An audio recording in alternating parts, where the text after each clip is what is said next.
After the Brexit referendum, 2016, there was a spike in hate crime, particularly against East Europeans. And two MEPs, Anthea McIntyre and Nina Gill from the West Midlands, formed a steering group to try and address issues of hate crime. Nina Gill is a fairly well-known West Midlands MP. Anthea is the Vice Chair of the Conservative Party in Britain. Amazing ladies.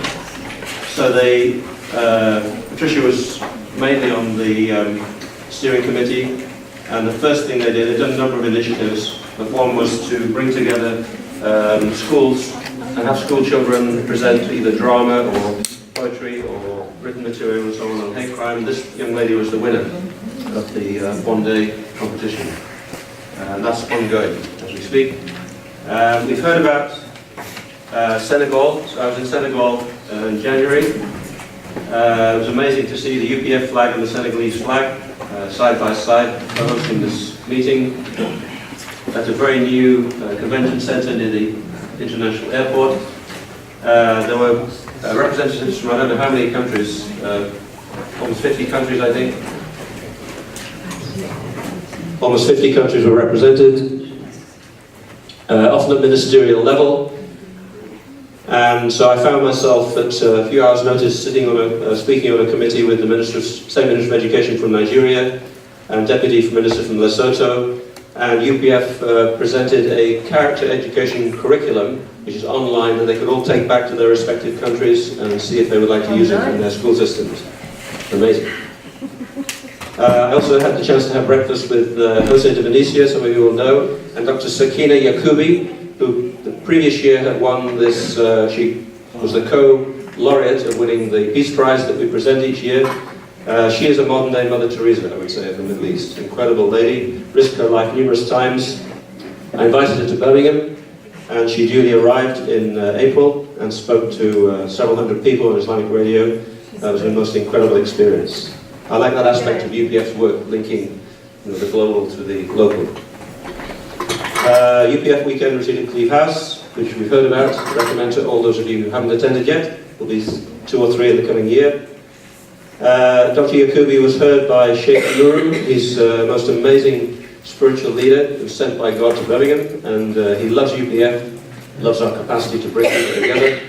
He likes our emphasis on family, value of the family and so on, which we emphasize when we have our interfaith peace blessings, as I mentioned earlier, where we try to give a platform for all of us to come together, representing our different traditions, but combining our common focus on the value of the family as a building block of a good society. So in July we had this meeting in a Unitarian church.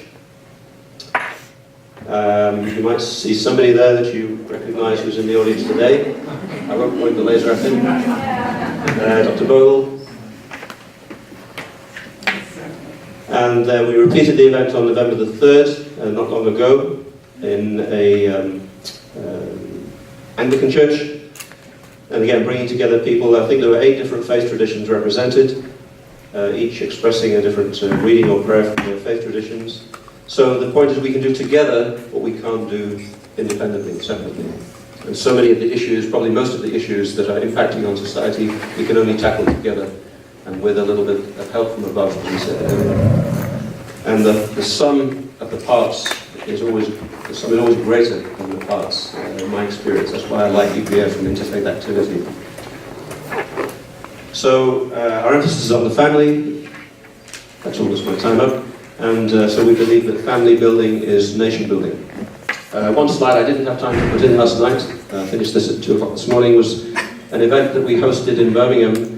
As a result of the July the 3rd event, a lady from Rwanda came to Patricia and asked if we could help the Rwandese community, both in the West Midlands and also nationally, for the young people to learn about their heritage. If you mention Rwanda, people tend to think about, obviously, the genocide, but there are many wonderful things in Rwanda, so she wanted their young people to learn about the good things that are there in their heritage, whether they came from Rwanda or born here, and then on that platform, how to integrate into British society. So we hosted a conference, UPF sponsored a conference with her and the Rwandese community. The High Commissioner came up from London to Birmingham, liked what she saw, funded the event, and they want to take that forward in the coming year with young people.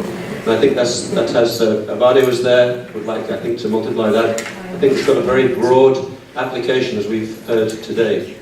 This whole topic of integration is a big thing, and I think we can make a collective contribution together to that whole area and benefit our society in the process. Thank you.